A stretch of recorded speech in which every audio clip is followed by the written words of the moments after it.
basically, if you want to be elected in New York State somewhere and you want to have input from the Hasidic community, you need to go to Ezra Friedlander. And that's a very special thing. So we all are very glad that you're doing what you're doing. And if you could just give some kind of opening remarks, and then we'll open it up to questions about how you came into this line of work. And you know, a line of work that's multifaceted in many ways, dealing with media, dealing with Jewish groups, dealing with very secular non-Jewish groups, and how you kind of see yourself at the intersection of those different worlds, and what drew you to that kind of position. And just one comment. So I'm sorry we didn't announce. We have a policy here that we don't allow cell phones to be on during our talk. So if you have a cell phone, please be mentioned. Thank you. So I'll try to incorporate everything that you highlighted in 5 or 10 minutes, and then I'll be delighted to engage everyone in a Q&A. So my name is Ezra Friedlander.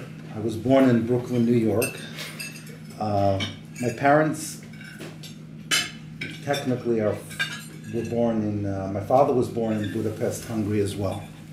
But he doesn't remember it because he came to New York when he was 6 months old. So for all practical purposes, he grew up with the Dodgers. But it's more complicated than that, because we are my father's a Hasidic Rebbe. The name originates from northern Hungary, a little village called Liska. To be the proper pronunciation is Olas Liska, which is an Italian-Hungarian word. Olas. Olas means Italian. Right. My interest in politics stemmed from history. As a young child, I remember reading about the 400 rabbis who marched to Washington, D.C., and if you're familiar with the story, you'll shake your head and you'll know what I'm talking about. And if not, you really should know about this, because it's actually very important. And the 400 rabbis who marched in October of 1943 wanted to meet with then President Roosevelt, and simply to ask him to save the remnants of European Jewry.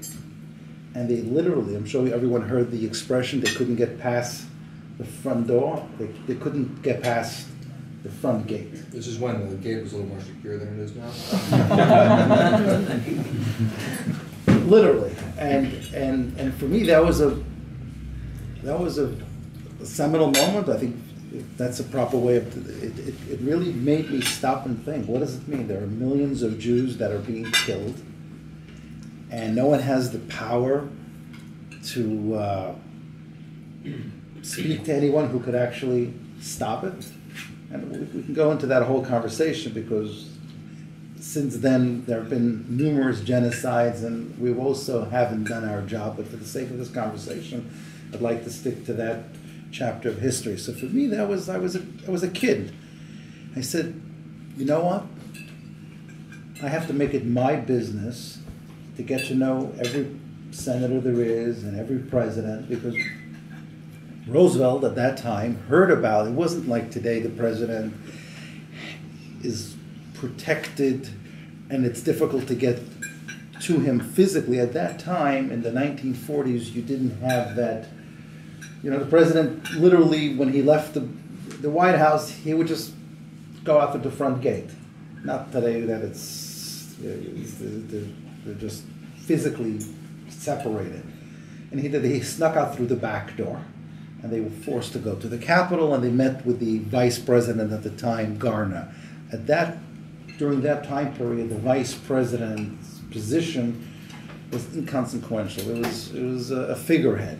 It wasn't like today the vice president has real responsibility, and they met with him, and they presented a plea on behalf of American Jewry, and they came home literally empty-handed. So what did I do? I started writing letters to your local congressman, and then I expanded that and traveled to Washington. Does anyone remember? Probably everyone here is too young to remember. There was an airline called People's Express. no one remember.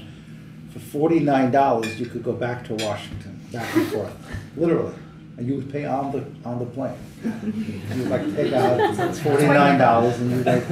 I mean, it's scary. It didn't happen 200 years ago. I mean, so I would travel. Maybe that was a youth fair, but that was essentially what it was. I would go to Washington, and it was pre 9/11, so you didn't have the same security like you have today. You could still walk up the steps of the Capitol. The White House was obviously more secure then. I would get to know members of Congress and introduce myself, try to connect with them at a level that they could relate to. So I remember Al Gore, after his run for the presidency, he ran for president in 1988, and he lost in the primaries. It was a disaster of a race, but he was only 39 years old. I mean, a guy 39 years old running for president. So I said, look, I know that you're coming to New York. I'd like to pick you up from the airport. He says, okay. Speak to the organization that's sponsoring me. So I called him up. I said, look, you're going to have to send a limo to pick him up, right? It's going to cost you a couple of $100. I'll pick him up. I have a friend of mine who owns a Rolls Royce. Simple as Sam Doan. He's alive and well. And I called Sam. I said, look, you want to pick up Al Gore from the airport? He says, not really, but he says, but I'll give you my car. So I don't drive. To this very day, I don't have a driver's license. When I dated my wife, what I used to do is, should we go into that? You don't mind, right? I used to go. Keep it appropriate here. So pick up Al Gore from the site. I call a friend of mine. I say, look, I don't drive. I don't have a driver's license. Do you want to pick up Al Gore from the airport? He says, sure. Why not? He said, good. We have to go to Sam Doan Hotel, pick up the Rolls Royce from the garage, and we're going to pick up Gore. Sunday morning was the JCRC breakfast. You know JCRC, Jewish Community Relations Council. They have an annual congressional breakfast, and he was their featured speaker. Sunday morning, he comes out. It was empty. Who's arriving from Tennessee on a Sunday morning? Nobody. So he comes with his little attaché case, and he sees the Rolls Royce, and he says, oh, don't tell me that's for me. I says, yeah, Senator. Why, yes, you're a president already. So he was, he like literally walked around the car, like knocked on it to see if it was real, and says, this is the first time I'm driving in a Rolls Royce. So I said, look, this is going to be quality time. I'm going to get to spend time with Al Gore. He just ran for president. He's going to be running for president again. I'll make a very good impression on him. Should he become president, I'll be able to save the Jews, right? It's going to be me. I mean, How old were you? and I was 20 years old. I was born in 1968, 88, 89. I was like 20, 21 years old. So we get into the car. We start driving. Normally from LaGuardia Airport on a Sunday morning to 59th Street on Lexington Avenue, how long should it take? 20 minutes? After 45 minutes, I'm schmoozing in the car, and my friend's getting lost. I said, oh my God, I'm not going to get appointed anything, right? It's over. And he looks at his watch, and you didn't have cell phones in those days, but the car had a car phone. And I'm getting a call, where's the senator? I said, oh, I'll be there in 5 minutes. I'll be there. Like, yeah, we're there. We were up in Harlem. I don't know how he got lost. He took the Harlem. I don't know how to drive, so I couldn't tell you how to drive. I really don't know. All I know is that Al Gore was getting agitated in the car, and I was trying to, schmooze it there.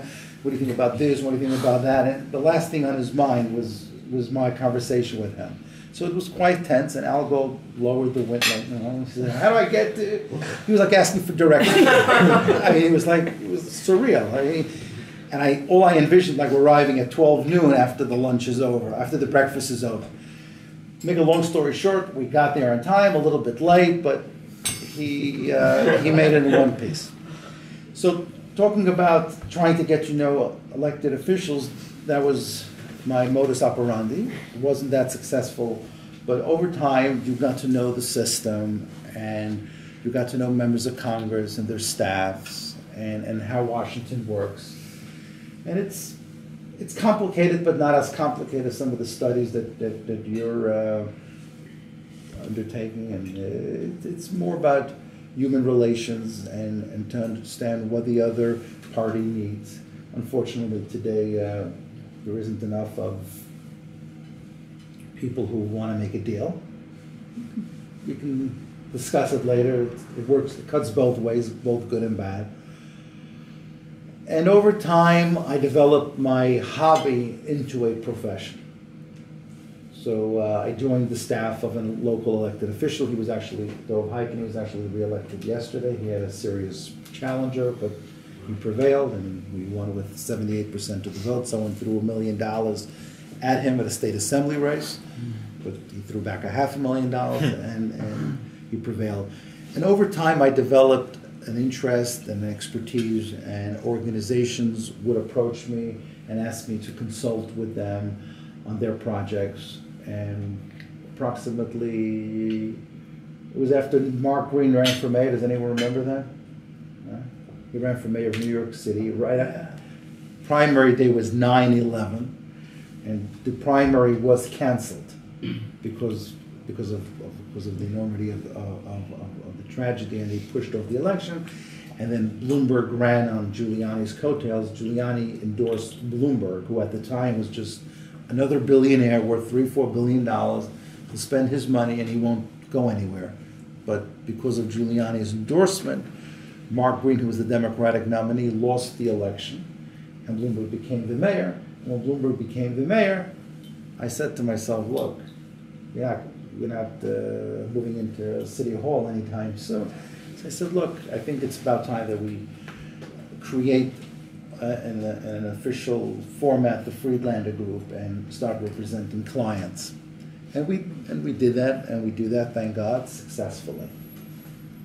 Some of the projects that we were successful with, something that I think has personal, is very personal to me, is the Congressional Gold Medal for Raoul Wallenberg. Raoul Wallenberg, how many of you know who Raoul Wallenberg was? So just about half, what you said? Yes, that's the reason why I undertook this project.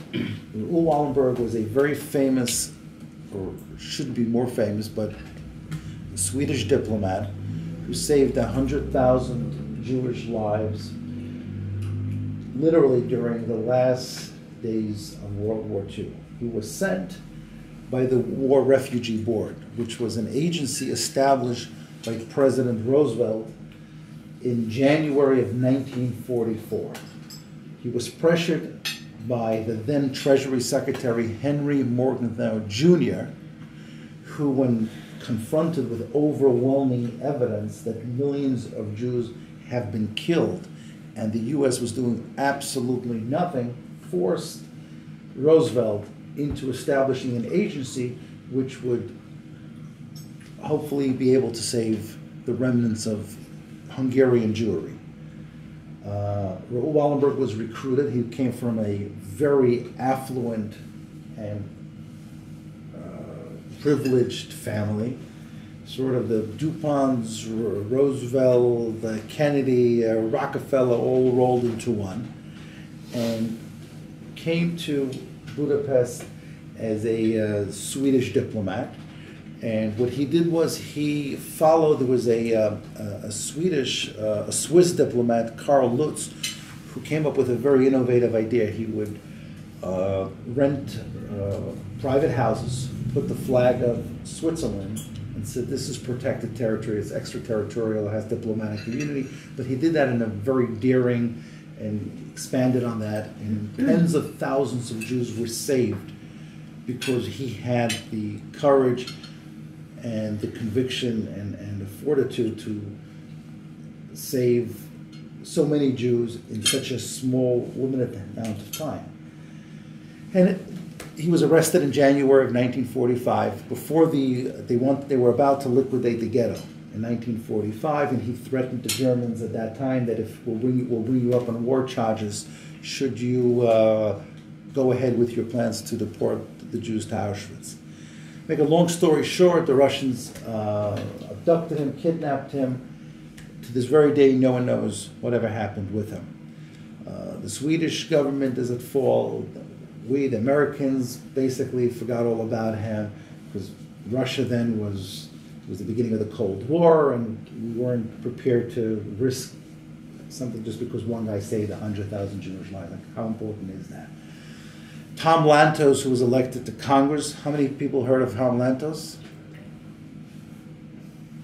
Okay, Tom Lantos, who was elected to Congress in 1980 and saved by Raoul Wallenberg, introduced legislation to honor Raoul Wallenberg with honorary citizenship, believing at the time that he was still alive and that would, because he would be given honorary citizenship, an honor that I think only Winston Churchill or one other person had at the time, that would allow the Americans to forcefully negotiate with Russia, with the Soviet Union at the time, to allow him to become free. To go free, nothing ever happened, and unfortunately, we know he's not alive. So I decided, my grandfather was saved, should have said that earlier, was saved by Raoul Wallenberg, and he was in the Schutzhausen, and those houses protected by the Swedish government. In honor of his centennial, I decided to establish a commission that would lobby the United States Congress to honor Raoul Wallenberg with a Congressional Gold Medal. The centennial of his birth? Centennial of his birth in 2012. So we established this commission, and in order for someone to receive the Congressional Gold Medal, you need 2/3 of Congress to co-sponsor the legislation, 2/3 of the House and the Senate. So it's a huge task. Normally it would take a year or two. Thank God, we were able to accomplish that in 6 months. That required a huge amount of manpower, personnel, and most members of Congress, when you told them, all we want is to say thank you and to remember and honor someone